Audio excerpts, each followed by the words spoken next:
नमस्कार, मैं हूं आपके साथ सुनील कुमार शर्मा और आप देख रहे हैं न्यूज जन आवाज।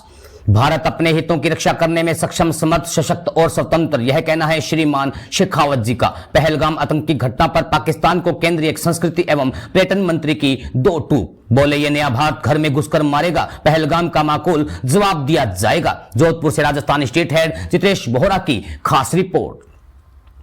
केंद्रीय संस्कृति एवं पर्यटन मंत्री गजेंद्र सिंह शेखावत ने दो टूक कहा कि भारत अपने हितों की रक्षा करने में सक्षम भी है, समर्थ भी है, सशक्त भी है और स्वतंत्र भी है।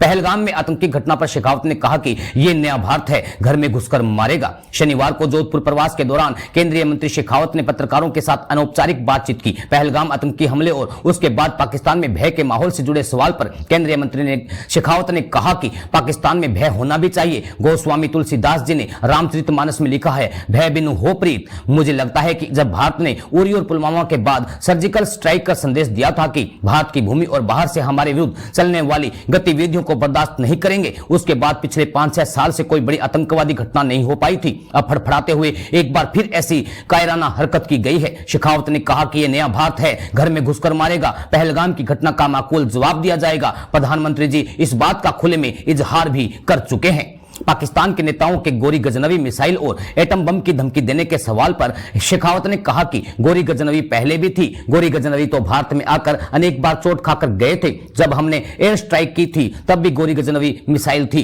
केंद्रीय मंत्री ने कहा कि आज से 1000 साल पहले भी हमारे पूर्वजों ने इनको ठीक सबक सिखाया था। एक बार फिर गोरी गजनवी को हमारी अग्नि और ब्रह्मोस का प्रतिकूल जवाब देंगी। केंद्रीय मंत्री शेखावत ने कहा कि दुनिया के देश जिन्होंने आतंकवाद का दर्द और दंश झेला है, इस समय भारत के साथ में खड़े हैं। विश्व इस बात को स्वीकार कर रहा है कि आतंकवाद की जड़ें पाकिस्तान में पालित, पोषित और सिंचित हो रही है। पाक की बौखलाहट बनी रहेगी। सिंधु जल संधि निलंबित करने के सवाल पर शेखावत ने कहा कि पिछले सभी युद्धों के समय भी हमने सिंधु जल संधि की पवित्रता पर आंच नहीं आने दी थी, लेकिन प्रधानमंत्री जी का स्पष्ट कहना है कि अब समय आ गया है, अब रक्त और पानी दोनों साथ नहीं बहेंगे। जाति जनगणना का निर्णय ऐतिहासिक। जाति जनगणना और महिला आरक्षण के सवाल पर शेखावत ने कहा कि आजादी के बाद जिस तरह से देश में परिवर्तन हुआ, देश विकसित हुआ, निश्चित रूप से इस समय में एक नए सिरे से समीक्षा करने की आवश्यकता थी। मैं प्रधानमंत्री जी को इस ऐतिहासिक निर्णय के लिए, जो गरीब के कल्याण के लिए होगा, वंचितों के कल्याण के लिए होगा, जो पीछे रह गए हैं, अंत्योदय की भावना से अनुरूप उन सबको बराबरी तक लाने का अवसर प्रदान करने वाला होगा। मैं प्रधानमंत्री जी के इस निर्णय का हृदयपूर्वक स्वागत करता हूं। अश्लील कंटेंट पर जिम्मेदार करेंगे कार्रवाई। ओटीटी और सोशल मीडिया पर अश्लील कंटेंट परोसने से जुड़े सवाल पर शेखावत ने कहा कि दुर्भाग्यपूर्ण है, प्रत्यक्ष रूप से सूचना प्रसारण मंत्रालय विषय है। देश ने इसके ऊपर अपनी चिंता व्यक्त की है। जिम्मेदार लोगों को निश्चित रूप से इस पर संज्ञान लेकर कार्रवाई करनी चाहिए। मीडिया को दी बधाई।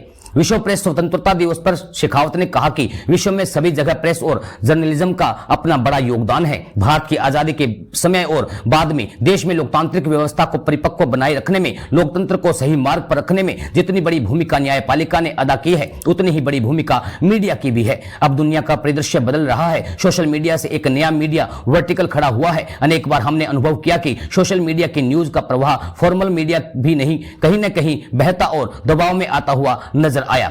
आर्टिफिशियल इंटेलिजेंस से मीडिया की पवित्रता बनाए रखने का उत्तरदायित्व और अधिक बढ़ जाता है। शेखावत ने विश्व प्रेस स्वतंत्रता दिवस की सभी को शुभकामनाएं दी। राजस्थान स्टेट हेड चित्रेश बोहरा की रिपोर्ट के साथ देखते रहिए न्यूज जन आवाज। निश्चित रूप से लोकतांत्रिक व्यवस्था में विश्व में सभी जगह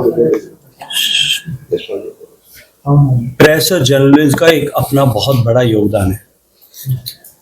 भारत की आज़ादी के समय में, आज़ादी के बाद में देश में इस लोकतांत्रिक व्यवस्था को परिपक्व करने में, इसकी शुचिता और पवित्रता को बनाए रखने में और लोकतंत्र को सही मार्ग पर रखने में जितनी बड़ी भूमिका न्यायपालिका ने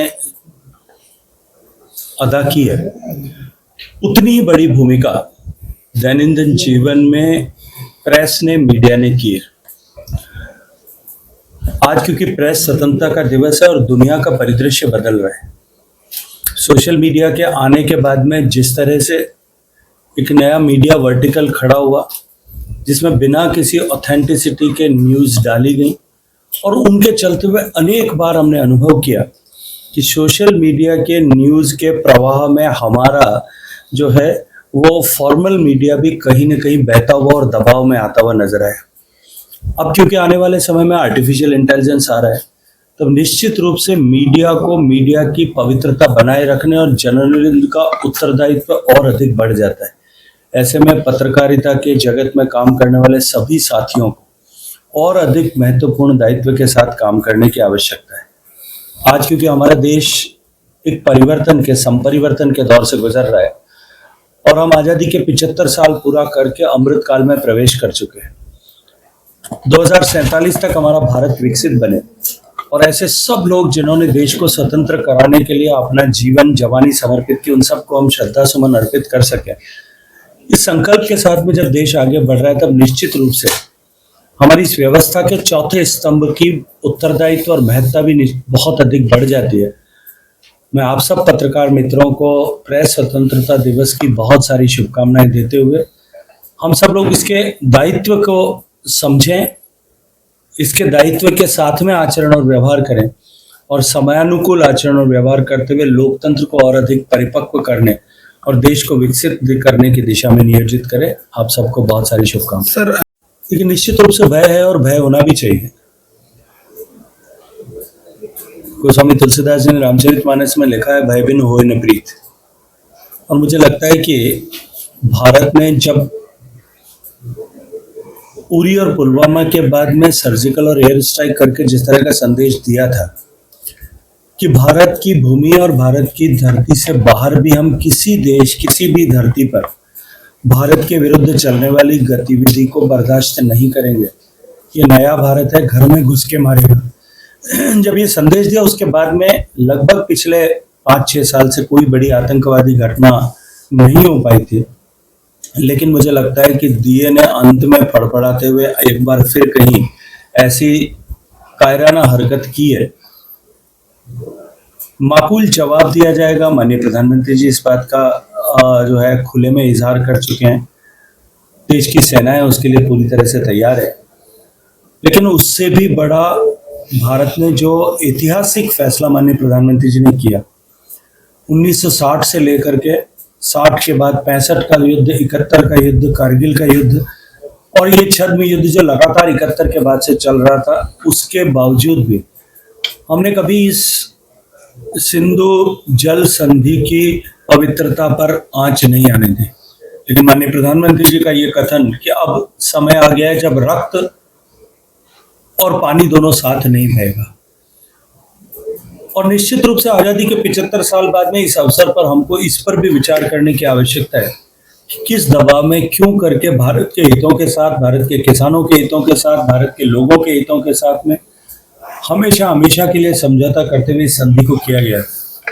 अब जब भारत ने संधि को अबेंस में रख दिया है, उसको ठंडे बस्ते में डाल दिया देशी बोलचाल की भाषा में, तो निश्चित रूप से पाकिस्तान में बौखलाहट होना स्वाभाविक है, उनकी घबराहट होना स्वाभाविक है और ये घबराहट बनी रहे। मैं मानता हूं कि यही भारत के हित में होगा। भारत में जिस तरह से क्रिएटिव कंटेंट सृजन करने की एक नई पूरी पीढ़ी खड़ी हुई है, गेमिंग से लेकर के आर्टिफिशियल इंटेलिजेंस के सामर्थ्य की ताकत के आधार पर नया एनिमेशन और नया कंटेंट क्रिएशन करने में भारत के युवाओं ने बहुत बड़ी सिद्धहस्तता हासिल की है और आने वाले समय में ये पूरी दुनिया के लिए एक नया अवसर होगा।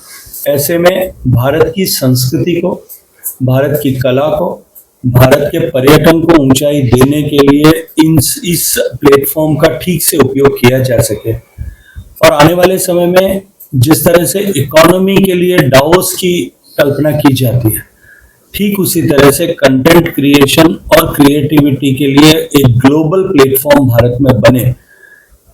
माननीय प्रधानमंत्री जी की इस कल्पना को साकार करने का पहला अध्याय वेव था। पूरी दुनिया भर से आने वाले लोगों ने, डेलीगेट्स ने, 1 लाख से ज्यादा दुनिया से आने वाले डेलीगेट्स ने इसको देख करके जिस तरह से चमत्कृत दृष्टि से देख करके और अपनी दांत तले उंगली दबाई है भारत के सामर्थ्य और इस विधा के आधार पर जो कुछ किया जा सकता है उसको देख करके, वो निश्चित रूप से हम सबके लिए एक अत्यंत सुखद अनुभूति भी और एक सुनहरे भविष्य की ओर इंगित करता है।